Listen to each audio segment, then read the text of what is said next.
I think I saw a stat today that you guys had won 21 consecutive non-conference games. You guys have just wrapped up that part of your schedule going into ACC play. I guess what does that say about the team and the organization? Your guys' ability to compete in non-conference play. And I guess how does that set you up going into a competitive ACC slate after that? Yeah, I think the first part of that is obviously starts with Mark and what he's done, sustained success, right? And thankfully now in 2 non-conference seasons since I've been here, we've been able to continue that, right? Unbeaten streak, so to speak. And then what it does is, obviously, it means you're winning games, which means you're helping your postseason resume. And then also hopefully helping build your team and your team's confidence heading into obviously very important ACC play.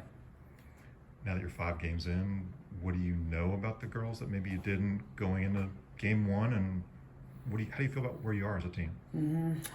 I think obviously the returners we've always known a good bit about. We feel good that a couple that were whether back from the World Cup or nicked up a little bit, they're in a good place. And this was our goal, in mid-August, to have them all in a good place health-wise and kind of physically and emotionally ready to move forward come September 14th, 15th, whatever Friday's date is. And then all the new kids, I think we have a team that can go 17, soon to be 18 deep from a field player standpoint. I think they've all made impacts to varying degrees, whether that's in a starting role or coming off the bench. We have a lot of good players, and we feel like we have a pretty deep team. And this happens to be a single game weekend, and so the decisions that we make can sometimes vary on a single game weekend versus a double weekend. But we have competition, even though we've ridden this starting lineup for a few weeks now. We still have competition for starting spots, and then we have good depth off the bench. Expectations from the preseason to now, going into ACC play and big opponent in Clemson. Do you feel like you're where you want to be? General thoughts from the preseason, where you want to be going into conference play? Yeah, I think so. Another game or 2 would have been nice, because you're always, you play a game and then you come out of that with thoughts and things you want to improve upon and things you're feeling good about. And so we have things, right, that we want to be better at.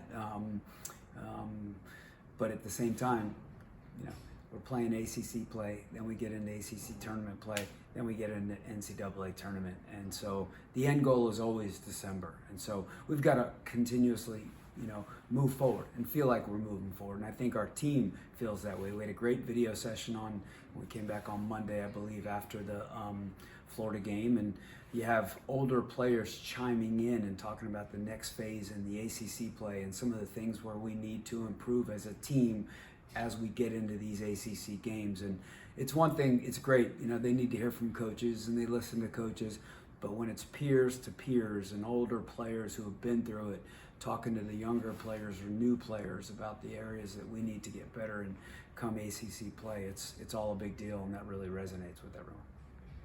Well, the factors on the road of these 3 road games, really competitive ones as well. What's the key for you guys, to avoid fatigue and make sure that the travel doesn't play impact on what goes on the field?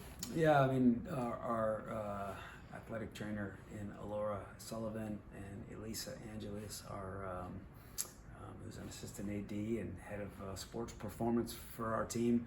They're the best in the business, and they make sure that we, right, are making decisions in training and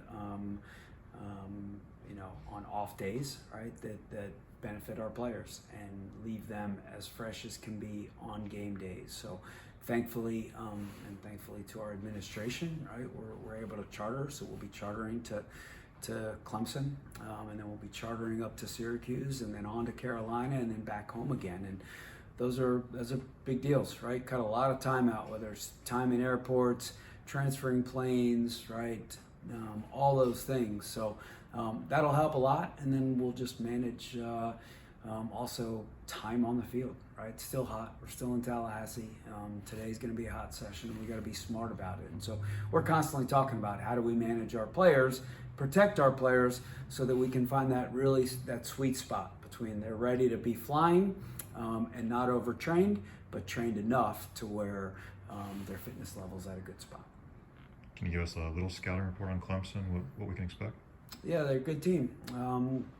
They have, I don't know the exact number breakdown in terms of fifth-year seniors, COVID seniors versus just true natural fourth-year seniors, but I believe they start 7 or so of those kinds of kids who seems like, even though I've just been here, we've been playing Clemson at Tennessee for a while, and feels like some of these kids have been at Clemson forever. Good players, and we all know that when you get a little older, potentially your level of desperation increases, and so I'm sure these players are all feeling pretty desperate, and they're probably feeling in a pretty good place, having had a really big win last Thursday against an Arkansas team that is really, really, really tough to beat. So they're good. One of those key players, Megan Bornkamp, who's been a stable All-American youth national team player for them, has played in the back for a long time. They now have her playing up top, seeing if she can be a goal scorer for them, and she's got a couple goals. And so they're going to be good. The spine of their team, very old and mature and intelligent and skillful. And then they have 3 freshmen that they've been starting. I think have started pretty much every game. Both of their wingers are freshmen.